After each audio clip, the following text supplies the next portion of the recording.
فتيجي في الاخر تلاقي نفسك ما ذاكرتش، متراكم عليك عربي، متراكم عليك انجليزي، متراكم عليك فيزياء كيمياء.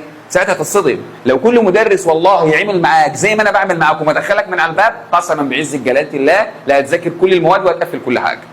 وبجد مستواك هيتغير 180 درجه بجد، لان فعلا انت ما انتش محتاج حاجه غير اهتمام عندي واهتمام في البيت. قسما بالله تعمل المستحيل، لكن للاسف بدل ما نسيبك تدخل واخش اشرح اعمل اللي على السبوره وخلاص، ولا بسالك ولا براجعك. لكن لما اكلم ولي امرك واقلقك ووقفك على الباب وتبقى عامل حساب ان انت ما انتش داخل وهتطرد غير لو ما ذاكرت، ساعتها هتدور. اتمنى والله ان الكل يعمل كده. اللي انا عملته في الجمله الاسميه كله، الجمله الاسميه دخل عليها حبه افعال اسمهم الافعال النواسخ.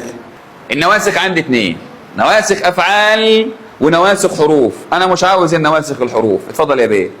انا هشرح نواسخ والافعال الناسخه. كام؟ قال لي 2. كان واخواتها، كاد واخواتها. هناخد كان النهارده باذن الله. قبل ما ندخل في التفاصيل، انا سميت الافعال دي ايه؟ قال لي كل الافعال اللي موجوده قدامك دي هتسميها افعال ناقصه ناسخه. قول لي ليه انا سميتها افعال؟ انا طول عمري بعرف بقول لك كان فعل ماضي ناقص ناسخ. ليه ناقص ناسخ؟ ليه مش فعل عادي؟ ليه مش فعل وفاعل زي اي فعل؟ قال لي لان الفعل ده الكلمه اللي بتيجي بعده ما بتفيدش المعنى. فلو انا جيت قلت لك كان محمد، اللي فهم كان محمد دي يرفع ايده. طب لو انا قلت لك جلس محمد، مين اللي فهم جلس محمد؟ كله. جاء احمد، مين اللي فهم جاء احمد؟ كله. كان محمد، مين اللي فهم؟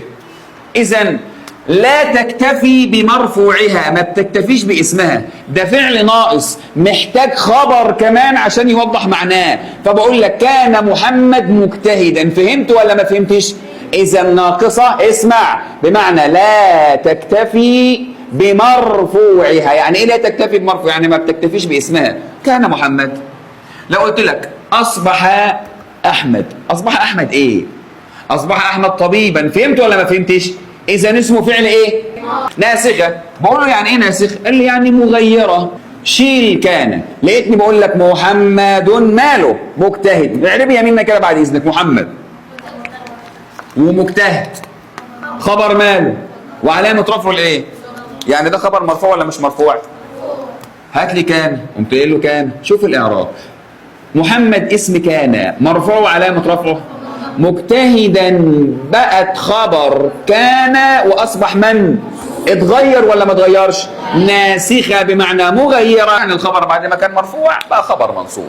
بتدخل على الجمله الاسميه، المبتدا بحالاته كلها هيبقى اسمه اسم كان. اذا اسم كان ممكن يكون معرب او مبني او مصدر، وخبر كان ممكن يكون مفرد او جمله او شبه